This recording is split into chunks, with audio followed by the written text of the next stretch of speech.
Hey, what's up, y'all? I hope y'all are having a blessed day. So, I am back again with another video, and the only thing I want to go over today is the wait, what? Did them lights? Did the lights just go off on me? Hold up. Once- just, just a second.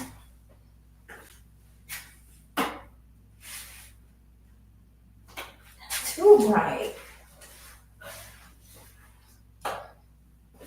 Okay, so that was ghetto.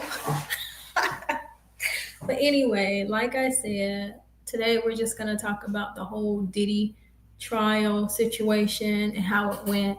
Let me know your thoughts on the situation. Did you know that he was going to be a free man, or were you rooting for him to go to prison for the rest of his life? Let's get into this video. How about that? This is monumental, Elizabeth. We've been covering this case for 2 months, really for more than a year at this point in time. We are seeing about the actual verdict here, and just for the I want to understand, count one was the most serious charge, carrying up to a life sentence. He has been found not guilty of racketeering conspiracy RICO, not guilty. He's also been found not guilty of sex trafficking of Cassandra Ventura. So I just want to interject. The God honest truth is, I knew he was not going to be charged for racketeering. Now, I wasn't following the whole trial, but one thing I know for sure, and Cassie said it herself, she enjoyed it. She enjoyed the parties or whatever. I can't even remember what you call them. The freak, what is it? Freak outs, freak ups, some freakniks, whatever it was. Freak offs. That's it. She enjoyed it. However, she didn't enjoy the fact that they were so often. So, what is the problem? I mean, I do not agree with abuse, no doubt. And it's quite obvious. I mean, we've all seen the hotel footage. There was abuse. But a lot of times, and I'm not trying to victim shame or anything like that, but a lot of people stay in these relationships or situationships for the benefits, for the treats that come along with just being next to someone that's rich and famous, such as cars, houses, vacations, gifts and everything. So I didn't think this case was going anywhere, and that's pretty much why I didn't follow it, because a woman scorned, I'm gonna just leave it at that. But I really want to know what you think about it. Let's keep it going.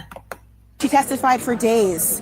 We're also learning that he's been found guilty of the transportation to engage in prostitution count involving Cassie Ventura. He has been found not guilty of sex trafficking of Jane, who is the girlfriend that he was dating as well, and guilty of the transportation to engage in prostitution. Now, Elizabeth, this is very, very significant. We had an inkling yesterday when there was a hung jury on the initial RICO charge, the most serious, that there might be an actual acquittal there or a hung jury. The prosecution insisted on having it keep going. The defense wanted it to keep going. And now we know they have a result. It is a not guilty verdict. Talk to me more broadly here, because... Not guilty. Not guilty. How many weeks have this been going on? This trial. So many people wanted that guy under the jail or under the prison. And he gets to walk. The Prostitution Acts, people thought it was kind of a low-hanging fruit. He was found guilty of those, but not sex trafficking of Cassie. This is the best possible outcome for the defense. This is what, of course, they wanted a full acquittal. But if you're not getting a full acquittal, this is what they wanted. Their client is now not facing life in prison. He is facing 2 separate charges that he was convicted on. Serious charges. They each carry a maximum of 10 years. So this isn't nothing that we are talking about. But the most serious charges he has been acquitted on. As Laura said, days of testimony from Cassie Ventura, from Jane, Cassie being on the stand for 4 days, Jane being on the stand for 6 days, these women crying, breaking down on the stand. Well, guess what? The jury did not believe most of their story, or even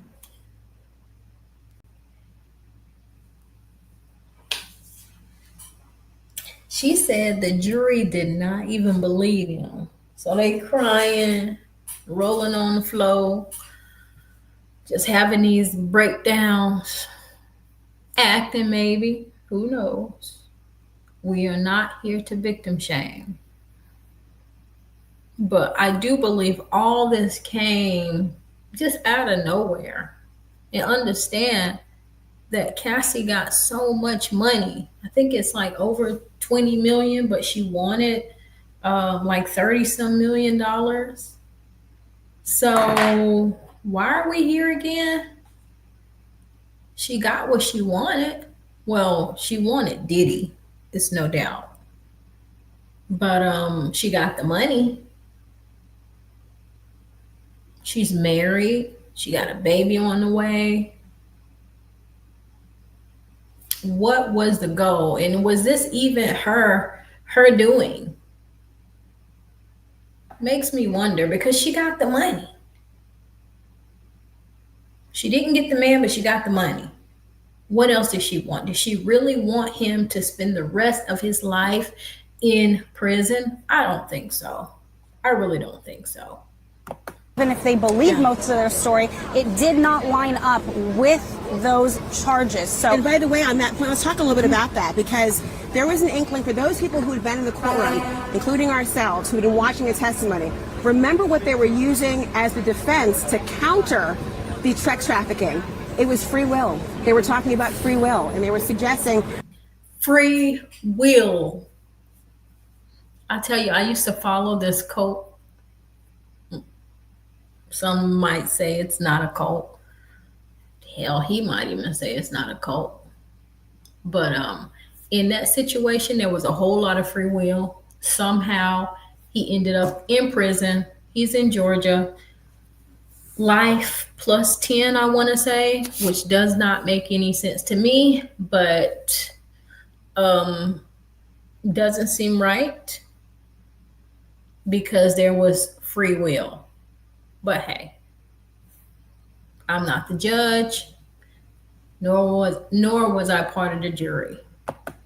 while the prosecution said any bait and switch or manipulation to coerce these women by fraud or threat or otherwise to engage in these so-called freak-offs, that force, that cloud of force and threat and violence that had hung over the head of Cassie Ventura was enough to suggest that she never could develop the free will to say no. And when it came to Jane, the idea of manipulating her to travel to places like New York under the pretenses of quality time and shopping, only to then engage in freak-offs, was enough of manipulation. Well, the defense, was very clear. They kept saying free will. These are grown women making grown-up decisions who have an interest in engaging in this behavior. It seems that the jurors, maybe looking at text messages or testimony, agreed with that sentiment. absolutely. And we were just talking about some of those text messages that came in, and let's dig into them a little bit deeper. As I said, nothing about this is black and white. I have covered many high-profile sex crimes cases with famous defendants,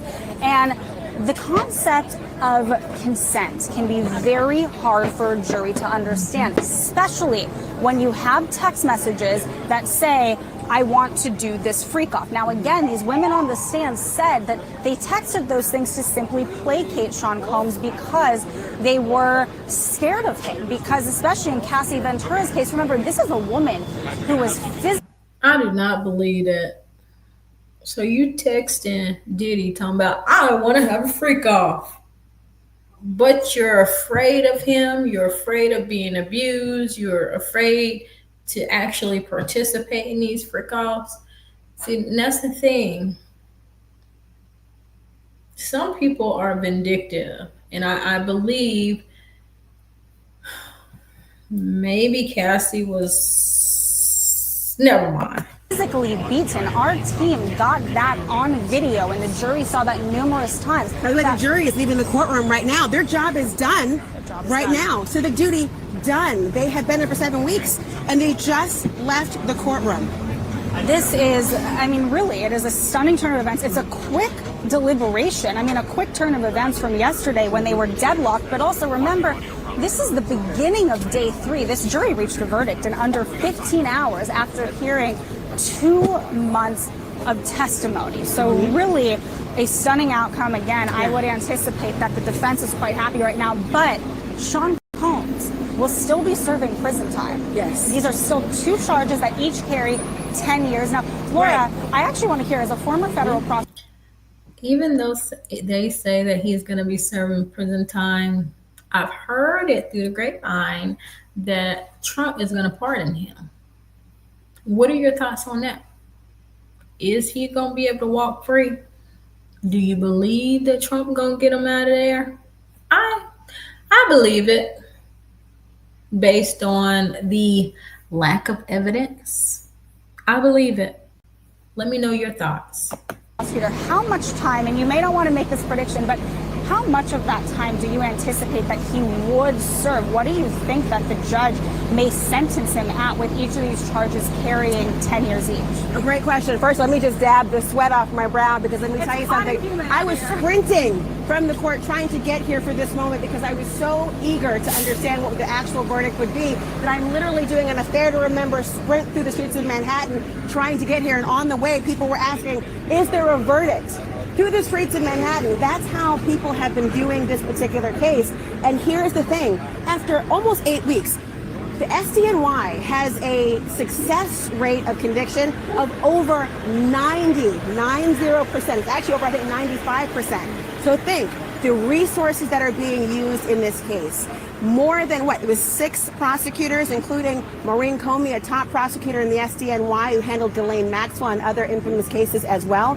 For almost 8 weeks, the devotion of resources and time and energy and cost resulting in prostitution-related charges. Now, that might be a black eye if people are thinking about the rate of conviction, but they believed in their case, and now they'll go forward knowing that the jury, who they must respect, has found only this one. But here's the thing.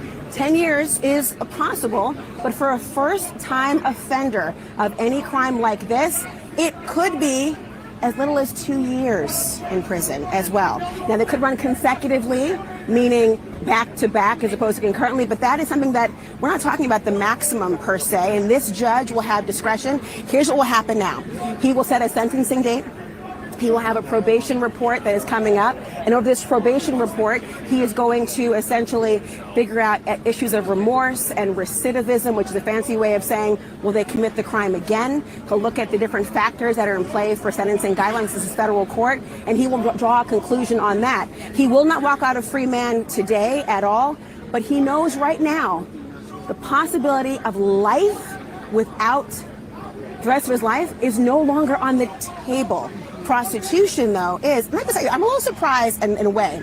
Although this was low-hanging fruit to have the prostitution, because, again, there was almost a guffaw heard around the world when they said, no, I didn't pay these male escorts for sex, I paid them for their time. And the defense said, well, that's what it was, and they weren't always paid if they didn't perform.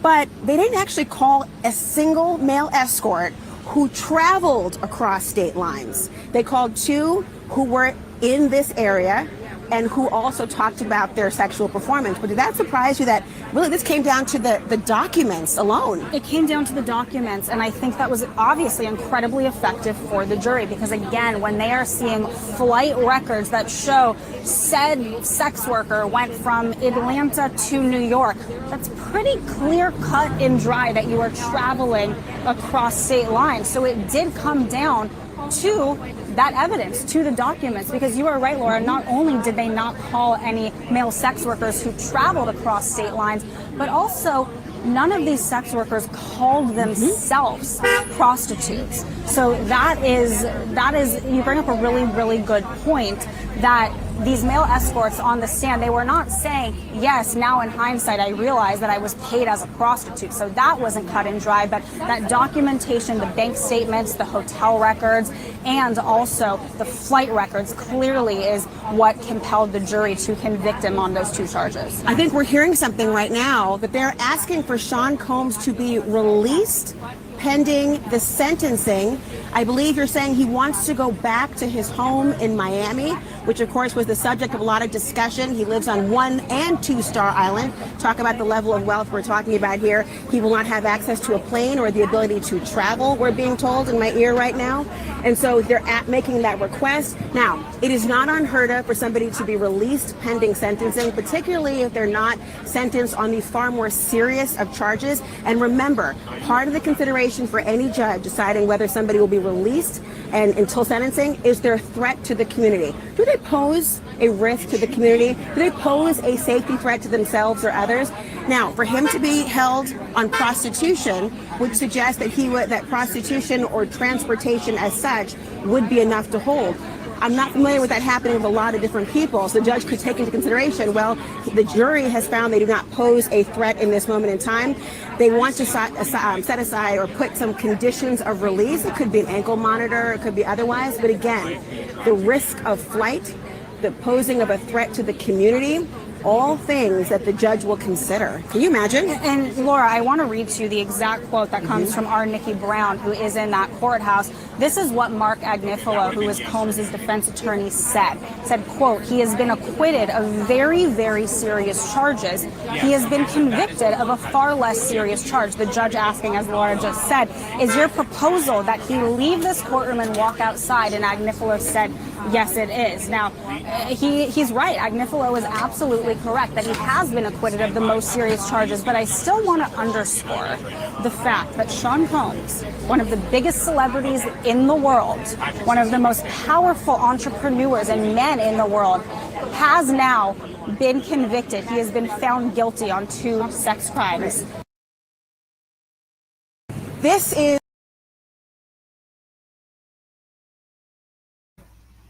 Wow. So, again, this is just a quick live. Please get my comments. Let me know your thoughts on this whole trial, the verdict, everything. Do you agree with it? Disagree with it? Do you think it was a waste of time and money? Honestly, I do. Luckily, I didn't focus too much of my attention on this, but it is what it is. So he's a free man. Let that man be free. Well, I shouldn't say free because he still got 2 charges, although they're really small compared to the larger ones or whatever, the racketeering, and the other one. But yeah, I think he's not going to get much time. I honestly believe that he's going to walk. And if he does get time, I believe that Trump is going to pardon him. So get my comments. Let me know your thoughts. Have a great day and stay blessed.